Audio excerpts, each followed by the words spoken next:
Ideal گھٹیا بھی ہو سکتا ہے، بڑھیا بھی ہو سکتا ہے، ادنا بھی ہو سکتا ہے، اعلیٰ بھی ہو سکتا ہے، نیچے کا بھی ہو سکتا ہے، اوپر کا بھی ہو سکتا ہے۔ مثلا سب سے گھٹیا آئیڈیل کیا ہے؟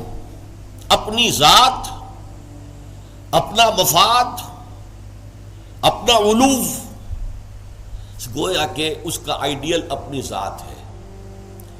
ذات کے لیے زیادہ سے زیادہ دولت، ذات کے لیے زیادہ سے زیادہ عزت، ذات کے لیے زیادہ اقتدار، یہ حاصل کرنا، یہ بھی ایک مقصد ہے، یہ بھی ایک نصب العین ہے۔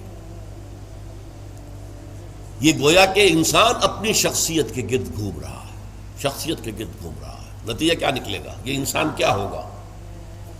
جھوٹا ہوگا، دغاباز ہوگا، دھوکہ دے گا، بائی ہک اور بائی کروک یہ چیزیں حاصل کرنے کی کوشش کرے گا۔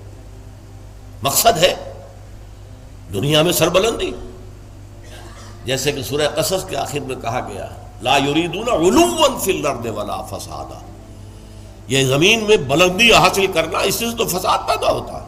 وہ کیوں اونچا ہے، میں کیوں نہ اونچا ہو جاؤں؟ تو اپنی حریم ذات ہی کے گرد جو ہے وہ چکر لگا رہا ہے۔ تو ظاہر بات ہے کہ جو اس آئیڈیل پر ہے وہ اخلاقی اعتبار سے انتہائی گھٹیا ہوگا، اس لیے کہ قرآن کہتا ہے ان النفس لامارۃ بالسوء، نفس جو ہے وہ تو برائی ہی کا حکم دیتا ہے۔ دولت مطلوب بن گئی، مقصود بن گئی، تو بائی حق اور بائی کروک، بائی حلال اور بائی حرام، بائی جائز اور بائی ناجائز، اس لیے کہ مقصود ہے۔ لہذا گھٹیا ترین آئیڈیل ہے انسان کا اپنا نفس، گھٹیا ترین، اور اس سے پست ترین اخلاق، رذائل اخلاق اس سے وجود میں آئیں گے۔ اس سے ذرا بلند تر سطح پر، جسے ہم کہتے ہیں قوم پرستی، وطن پرستی۔ If a person is a really nationalist person، اب نیشن، آج کل تو آپ کو معلوم ہے نیشن سٹیٹس کا تصور ہے، وطن بھی نیشن کی اور بنیاد پر بنتا ہے۔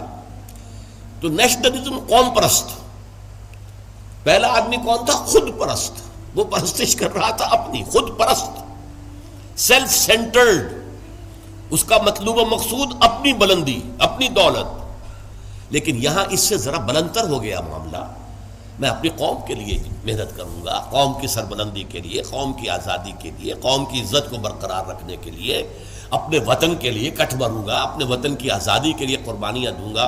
ایک بہتر کردار وجود میں آئے گا کہ نہیں؟ یہ شخص جو ہے اپنی قوم سے کبھی جھوٹ نہیں بولے گا، باقی دنیا سے بولے گا۔ آپ کو معلوم ہونا چاہیے ویسٹرن مورالٹی کیا ہے۔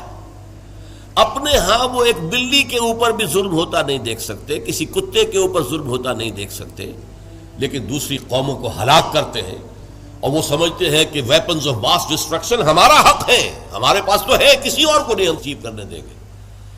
یہ مورالٹی ان کی، وہ اپنی قوم کے لیے ہے، کوئی جھوٹ نہیں بولے گا، دھوکہ نہیں دے گا، غداری نہیں کرے گا، اپنی قوم، اپنے وطن سے سچے ہیں۔ لیکن اس کے باہر نہ ان کی محبت ہے، وہ اپنے ہاں تو کہیں گے لو دائی نیبر ایز دائی سیلف، لیکن بقیہ قوموں کے ساتھ ان سے بڑا ظالم کوئی نہیں، انٹرنیشنل لیول پر آ کر ان سے بڑا جھوٹا، ان سے زیادہ فریبی، ان سے زیادہ دغاباز، ان سے زیادہ دھوکے دینے والا کوئی نہیں۔ لیکن پھر بھی کم سے کم اس شخص سے تو بہتر ہوا جو شخص اپنی ذات ہی کے اوپر سینٹرڈ ہے، خود پرست ہے، نفس پرست ہے۔ اس سے یقیناً ایک بلند تر آئیڈیل ہے وطن پرستی، قوم پرستی۔ یہ قوم پرستی اگر ہے تو ایسا تو نہیں ہوگا کہ قوم کے لیے ہتھیار خریدنے گئے تھے تو زبردست رشوت لے کر گھٹیا ہتھیار خرید لیا، یہ نہیں کرے گا وہ کبھی۔ ہمارے ہاں یہ بھی ہوتا ہے، اس لیے کہ ہمارے ہاں قوم پرستی ہے ہی نہیں، وطن پرستی ہے ہی نہیں۔ اس حوالے سے اب حالانکہ آپ کو معلوم ہے کہ ہتھیار جو ہے زندگی اور موت کا مسئلہ ہے، جب جنگ ہو رہی ہے اور کریٹ کھولا گیا، معلوم ہوا یہ تو استعمال کے قابل ہی نہیں ہے یہ ہتھیار جو ہے، کیا ہوگا اس وقت؟ عین موقع پر محاذ میں وہ کھولا گیا ہے باکس، اور معلوم ہوا کہ یہاں تو کچھ اور رکھا ہوا۔ لیکن لوگ ہیں جو رشوتوں کے لیے، کک بیکس کے لیے، جو بھی وہ ان کے کمیشنز ہیں، وہ گھٹیا مال لیتے ہیں، دومی مال جسے آپ کہتے ہیں۔ تو وطن پرستی یا قوم پرستی ایک نسبتاً ہائر آئیڈیل ہے، اس سے اوپر ایک اور ہے۔ یہ جو حضرات تھوڑا بہت بھی فلسفے سے شغف رکھتے ہیں ان کو معلوم ہے، ہیومنزم، انسان دوستی، یہ جیسے ٹالسٹائے تھا، بہت بڑا ادیب تھا روس کا، وہ ہیومنزم کا قائل تھا، انسان سے دوستی ہونی چاہیے، انسان محبوب ہونا چاہیے، تمام انسان سے محبت کریں، ہیومن بینگ ایز ہیومنس، چھوڑ دیں کہ وہ ہمارے ملک کا رہنے والا ہے یا نہیں ہے، ہیومن بینگ ہے، بھول جائیں اس کو کہ وہ ہماری قوم سے اور نسل سے ہے یا نہیں، ہیومن بینگ، ہیومنزم یہ ہائیسٹ فلسفی ہے۔ لیکن آپ جو سوچ لیجئے کہ اول تو یہ کہ اس تک پہنچنا بڑا مشکل، اپنی قومیتوں کے حدود سے، وطنیتوں کے حدود سے، اپنے ذاتی مقاصد اور ذاتی جو بھی مفادات ہیں ان سے بلندتر ہو کر واقعتاً ہیومنسٹ ہونا آسان کام نہیں ہے۔ لیکن ہیومنسٹ جو ہے اس کے اندر بھی انسان کی محبت تو آ جائے گی، انسان مطلوب ہو جائے گا اس کا، اور اس اعتبار سے وہ قوم پرست اور وطن پرست سے برتر ایک شخصیت ہوگی۔ لیکن باقی کائنات، حیوانات، اس کے اندر اس کے لیے تو کوئی محبت اس کے اندر نہیں ہوگی، اس کے لیے کوئی شفقت نہیں ہوگی۔ ہیومنزم ہیومن بینگز کے لیے ہے، اس سے اوپر ایک اور ہے، اور وہ ہے کسی نظریے پر انسان کی نگاہ جم جائے، نظریہ کہ انسان کی فلاح کمیونزم میں ہے، ظلم کا خاتمہ کمیونزم میں ہوگا، لہذا اس کمیونزم کے لیے، اس کو فروغ کے لیے، اس کو عام کرنے کے لیے، اس کے پھیلانے کے لیے، لوگوں کو قائل کرنے کے لیے تن من دھن لگا رہے ہیں۔ پھر جن لوگوں نے مان لیا ہے انہیں آرگنائز کر رہے ہیں، سیلز بن رہے ہیں، پھر ایک جد و جہد ہو رہی ہے، کشمکش ہو رہی ہے، زہر کے خلاف جد و جہد ہو رہی ہے، جانے دے رہے ہیں، فائرنگ اسکواڈز کے سامنے کھڑے ہو کر سینہ کھول کر گولیاں کھا رہے ہیں۔ یہ سب کیا ہے؟ ایک تصور کے حسن مبہم پر ساری ہستی لٹائی جاتی ہے، ایک تصور ہے، ایک آئیڈیل ہے۔ کمیونزم جو ہے ایک آئیڈیل ہے، ایک آئیڈیالوجی ہے، اس آئیڈیالوجی کو اپنا آئیڈیل بنا کر اور پھر جد و جہد اور محنت اور قربانیاں اور اثار سب کچھ۔ اب ایک ہی چھلانگ ہے، خدا پرستی، ہائیسٹ آئیڈیل، یہ ہے جس کو کہ علامہ اقبال نے کہا ہے، در دشت جنون من جبریل زبوں سے دے یزداب کمنداور، اے ہمت مردانہ، اے ہمت مردانہ، کمند ڈالو اللہ پر۔ یہ اصل میں تشبیہ سمجھیے، آپ ایک اونچی فصیل پہ چڑھنا چاہتے ہیں، کمند ہوتی تھی پچھلے زمانے میں، اب کمند کو پہلے پھینکنا پڑتا ہے، آپ کا زور بازو ہونا چاہیے نا، جب تو آپ پھینکے کہ اونچا جا کر لگ جائے وہاں پر۔ جتنی اونچی کمند ہوگی اتنا اونچا آپ چڑھ سکیں گے، اس سے آگے تو نہیں جا سکتے۔ کمندی کہیں درمیان میں اٹک گئی ہے تو درمیان میں آپ بھی اٹکے رہ جائیں گے، ٹاپ پر تو آپ نہیں جا سکتے جب تک کہ وہ کمند جو ہے ٹاپ پر نہ لگے جا کر۔ تو یوں سمجھیے کہ پہلے انسان کو اپنے ذہن سے، اپنے فکر سے، اپنی سوچ سے اپنا آئیڈیل معین کرنا ہوتا ہے۔ Who is my ideal? میرا نفس؟ نو۔ میرا وطن، میری قوم؟ نو۔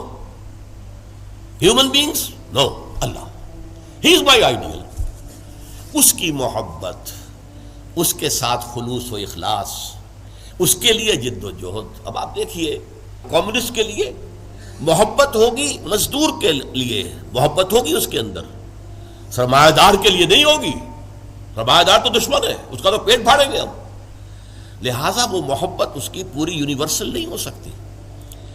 اللہ کو جس نے آئیڈیل بنا لیا، اللہ منزل ماں کبریاست، میری منزل، میرا آئیڈیل، میرا مقصود، میرا مطلوب، میرا محبوب حقیقی اللہ ہے، یہ ہے ہائیسٹ آئیڈیل۔ اور جو شخص اللہ کو اپنا آئیڈیل بنا لے، اپنا مقصود بنا لے، اپنا مطلوب بنا لے، اپنا محبوب بنا لے، وہ در حقیقت بلند ترین کردار ہوگا، اور اس کی مکمل مثال محمد الرسول اللہ صلی اللہ علیہ وسلم کی شخصیت ہے۔ محبوب حقیقی اللہ کے سوا کوئی نہ رہے۔ نصب العین وہی ہوتا ہے جہاں پہ نگاہ جمی ہوئی ہے، اگرچہ اس کے لیے جو محنت کر رہے ہیں وقتی طور پر آپ کا کوئی اور ہدف ہو سکتا ہے، جیسے ہم کہتے ہیں کہ اصل نصب العین تھا اسلام کو دنیا میں غالب کرنے کی جد و جہد، اس کے لیے پہلا نصب العین بن گیا پاکستان کا حصول۔ یہ دوسری بات ہے کہ ہم پاکستان کو حاصل کرنے کے بعد بھول گئے کہ کس لیے ہم نے حاصل کیا تھا، اور اسی لیے ذلیل و خوار ہے۔ انڈیا کے مقابلے میں سر اٹھا کر کھڑے ہونا ہمارے لیے ممکن نہیں ہے، سوائے اس کے کہ ایٹمک ڈیٹرنٹ جو ہے اس کا سہارا لیا ہوا ہے، اور اگر خدا نہ خواستہ میرے نزدیک تو تقدیر مبرم ہے، امریکہ نے یہ آپ سے چھین کر لینا ہے، پھر کیا رہ جائے گا کچھ؟